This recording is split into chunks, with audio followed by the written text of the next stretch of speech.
Breaking news. We've all heard about the importance of student-teacher relationships, but just how important are they? In this video, I will be discussing the value of student-teacher relationships in the classroom. I will discuss how behavior, social and emotional development, and academic success can improve due to positive relationships in the classroom between the teacher and students. So let's find out just how important relationships are and how they can have a positive impact on the classroom. The first point I want to talk about today is behavior. According to Rosinski, further, while children with high internalizing and externalizing symptoms are less likely to form close relationships with teachers, those who do are significantly more likely to experience positive behavioral and social outcomes than children with internalizing and externalizing symptoms and lower closeness with teachers. According to Ballou, we suggest that enhancing teacher social, emotional, and teaching competences and skills, both personal and professional, would potentially promote positive teacher-student relationships and therefore prevent student emotional and behavioral difficulties. So pretty much what this means is that students who have positive relationships with their teachers are more likely to behave. Students who have a negative or no relationship with their teachers are less likely to behave and cause those behavioral issues we have in the classroom sometimes. I chose this main idea because it has been relevant in every classroom that I have ever been in when I was student teaching and now that I'm a third-year teacher. When I make an effort to make a personal connection with my student, I can always see a huge difference in that student. There is better communication between myself and the student, and I have less problems that way. They want to behave well for me because we have that bond. They want to make me happy, and they want to please me. And when that happens, there is an overall better classroom climate. The next point I want to talk about today is social and emotional development. According to Santos, Sardina, and Rice, several studies show the influence of relationships established between teacher and student in peer relationship, which is reflected in the level of acceptance or rejection, saying that less positive relationships between teachers and students will have negative effects on the social and emotional development of children. A negative relationship between the teacher and student will have negative effects on the social and emotional development of that child. I chose this main idea because social and emotional development is crucial for elementary age students. I teach 5th grade, so I can see that very clearly within my own classroom. Creating positive relationships with a student will also help students be able to produce those positive relationships with other adults. So not just me in the classroom, but the principal, the janitor, the nurse, they'll be able to have those relationships with them as well. And this will in turn help the students grow socially and emotionally. Being able to talk about their problems with me or other adults will help them grow socially and emotionally.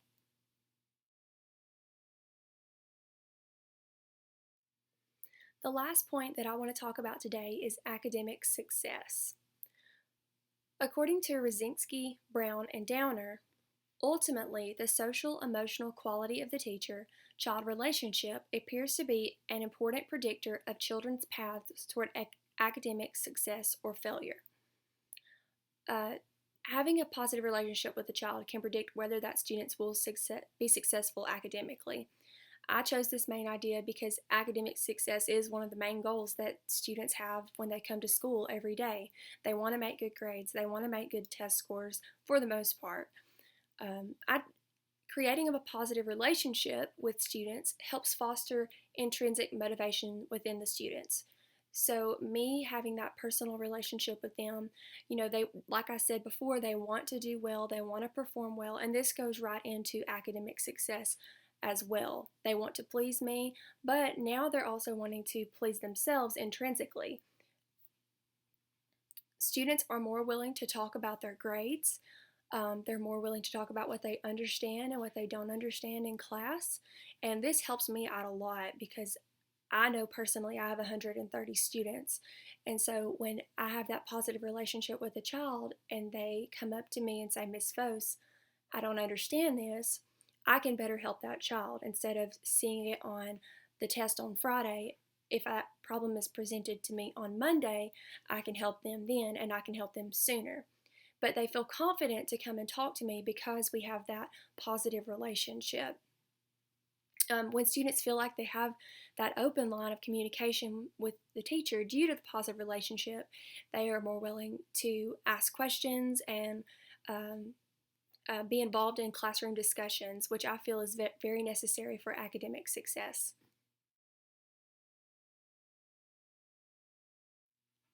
In conclusion, all of these factors, behavioral, social, and emotional development, and academic success, have an impact on my professional practice. All of these factors will improve if I create positive relationships with my students, and that's what makes them so important. Behavior and academic success are always the two that I can see an immediate change in. I can see this by disruptions in the classroom or by test scores. If these factors improve, my classroom climate will also improve. So not only will it help the couple of students that I'm creating those positive relationships with, it will also help me create positive relationships with all of my students because my classroom climate has increased or has improved. Having a better learning environment helps all of my students grow and achieve more, not just a select few. Having less behavior issues in the classroom has a positive impact on classroom disruptions, and improved academic success impacts test scores and motivation within the students.